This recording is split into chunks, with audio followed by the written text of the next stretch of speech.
Feast your eyes on what is quite possibly the best looking mountain bike on the market right now, the Scott Spark. The Spark sits in between the RC version, which is their cross-country race-focused bike, and the Genius, which is a longer travel and more capable trail bike. Originally, the Spark was designed with World Cup podiums in mind and may be the most winningest mountain bike on the market, thanks to Swiss superstar Nino Schurter. The Spark differs from the Spark RC in the fact that this is in their trail line of bikes versus the cross-country race line of bikes. They have a very similar, almost identical frame. However, the Spark comes with a 130 mil travel fork up front. I weighed the bike and it came in at 28.5 pounds, which is pretty good for a trail bike in this category, especially considering it's got aluminum wheels. The 910 comes equipped with Shimano XT drivetrain and brakes, as well as Fox suspension, both front and rear. Now you might think, looking at the hidden shock, that it's going to be difficult to access, to service, and to set up. However, that's not necessarily the case. The down tube has a toolless trap door that you can access quite easily to add or remove air pressure, as well as set the rebound and even tweak the remotes. Also concerning setup, the sag, when I first saw the bike, I thought would be an issue. However, there is a sag indicator on the outside of the frame that you can use to determine where you're going to be at within the stroke of the bike.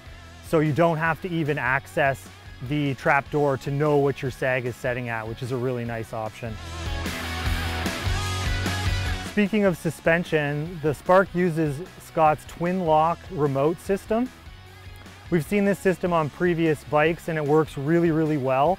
The bike can switch between 3 different settings: a climb setting that locks out the shock to about 80 millimeters of travel and alters the geometry slightly, a medium setting, which is good for sort of like pedaling along on the flats and absorbing small bumps, and then a fully open setting, which is good for descending.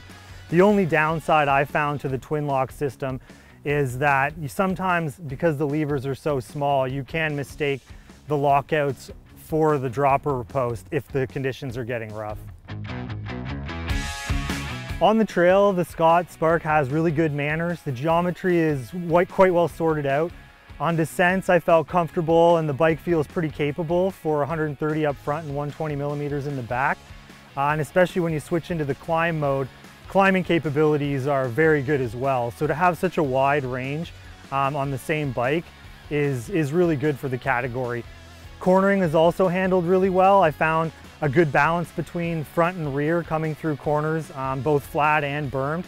I never felt like I was pushing out my front wheel, and I didn't feel like it was forcing me too far forward and losing braking traction or anything like that. You can really tell that the bike was designed to pedal hard through rough courses, because it stays planted very well and it's easy to get the power down even when there's lots of rocks and roots in the way.